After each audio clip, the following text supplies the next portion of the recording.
కో అంటే కోటి అంటున్న వారి సంఖ్య ఇండియాలో రోజురోజుకు పెరుగుతోంది. కోటి రూపాయల వరకు సంపాదిస్తున్న వారు దేశంలో 22% మంది ఉన్నారని ఇన్కమ్ ట్యాక్స్ లెక్కలు చెప్తున్నాయి. అయితే ఈ డబ్బంతా ఎక్కడికి పోతోంది? Take a look. ఇండియాలో భారీగా సంపాదిస్తున్న వారి సంఖ్య పెరుగుతోంది. ఇది మేమనడం లేదు, ఇన్కమ్ ట్యాక్స్ లెక్కలు దీన్ని ధృవీకరిస్తున్నాయి. దేశంలో కోటీశ్వరుల సంఖ్యపై ఆదాయ పన్ను శాఖ గణాంకాలు వెల్లడించింది. ఇందులో కళ్లు విస్మయపోయే ఎన్నో విషయాలు వెల్లడయ్యాయి. ఏడాదికి కోటి సంపాదిస్తున్నవారు 10% కాగా 50 లక్షల నుంచి కోటి మధ్య సంపాదిస్తున్నవారు 22%గా ఉన్నట్లు తెలిపింది. 2014-15 ఆర్థిక సంవత్సరానికి గాను ఇన్కమ్ ట్యాక్స్ రిటర్న్స్ ఆధారంగా ఈ గణాంకాలను విడుదల చేసింది ఆ డిపార్ట్మెంట్.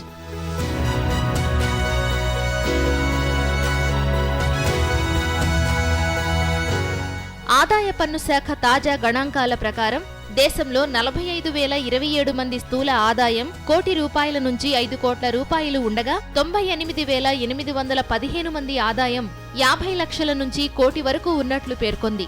దేశంలో సుమారు 3,000 మంది వార్షికాదాయం 5 కోట్లు పైబడి ఉండటం విశేషం.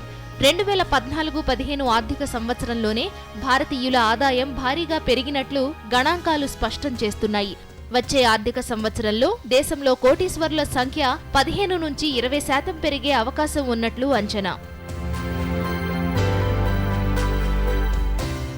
వివిధ కంపెనీల సీఈఓలు ఒక దగ్గర నుంచి వేరే చోటకు మారడం వల్ల భారీగా వేతనాలు పెరిగాయని విశ్లేషకులు చెబుతున్నారు. అయితే వేతనాలు పెరగడం ద్వారా దేశ ఆర్థిక వృద్ధి కూడా పెరిగినట్లు ఇన్కమ్ ట్యాక్స్ డిపార్ట్మెంట్ తెలియచేసింది. ఇక 2013-14 వార్షిక సంవత్సరంలో దేశం ఆర్థిక మందగమనంలో ఉండటం వలన ద్రవ్యోల్బణం పెరిగి ఆర్థిక వృద్ధి దేశానికి సవాల్గా మారింది. దీంతో అప్పట్లో ఉద్యోగుల వేతనాలు అంతగా పెరగలేదు. కానీ ఇప్పుడు మళ్లీ జీతాల పెంపు స్పష్టంగా కనబడుతోంది. ఇక లెక్కల్లోకి వెళితే కేవలం జీతం ద్వారానే ఏడాదికి 50 లక్షల నుంచి కోటి సంపాదిస్తున్న వారి సంఖ్య 54,921గా ఉంది. ఇక కోటికి పైగా సంపాదిస్తున్న వారి సంఖ్య 24,942గా ఉంది. ఇంకా విచిత్రం ఏంటంటే 928 మంది 5 కోట్ల నుంచి 10 కోట్ల వరకు జీతం పొందుతున్నారు.